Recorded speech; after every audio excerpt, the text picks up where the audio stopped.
आ बाकी रहिला से गुरु पृष्टि कथा। सुनु गुरु दैतारी पंडा बापी पंडा आ जो बड़ बड़ मुंडी चोदौछंदी सेमाने होछन तो मा घइता पर चामचागिरी कर मोर कोनोसी आपत्ति नहीं। मु तो संगे लागिनी तू मो संगे लागिचु छोट पिला है कि जहा जहा कहिचु मो मुंडरे फीडिंग है कि अछि तोर प्रत्येक जवाब मु देबी छाड़ीबिनी मु तते। किंतु तू जो सस्ता लोक मानकु लगाई के मो विरुद्ध रे गपौनु मते सेबडा किछि फरक पड़नी। किंतु या द्वारा तू घाटा खाई जीवु तुम टार्गेट रे रहिलु मन रखता किए तो पिठरे पड़े देखिए र मु सोशल मीडिया रे गणमाध्यम देखा पाइली जे किछि जन कहउछंती जे रानी पंडा भाषा कहीं एमती प्रयोग करछंती। जो माने कहउछंती आगे मु सेमान को कहउची मु सब बेले कहिची रानी पंडा ठारो भद्र ए दुनिया रे केही नाही। रानी पंडा तार छिड़ी गले ता मुंड किछि काम करिवनी निहाती भाबरे से दो अखरी सुनेबो। काहे की कहउची कोन पई कहउची कारण कोन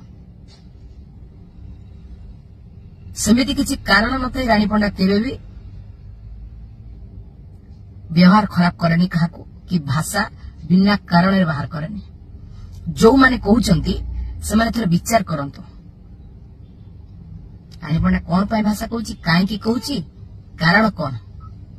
आपण माने मो जगह को आसंतु आपण माने भी नियत भाव भाषा कहबे।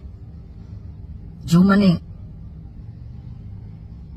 ए कथा कहउचंती जे रानी पंडा काहे भाषा कहउची एक थार उत्तर न जानिबा आपनको पई भलो हेबो।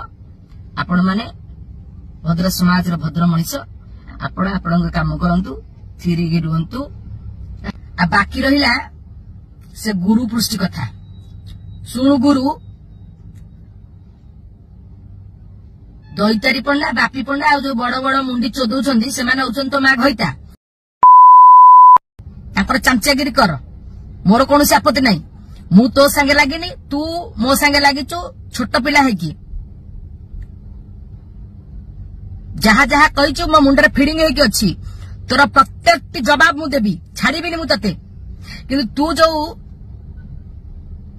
सस्ता लोक मानकु लगाई के मो विरुद्ध रे गपौनु मते सेबडा किछि फरक पड़नी। किंतु या द्वारा तू घाटा खाई जीवु तुम टार्गेट रे रहिलु मन रखता किए तो पिठरे पड़े देखिए र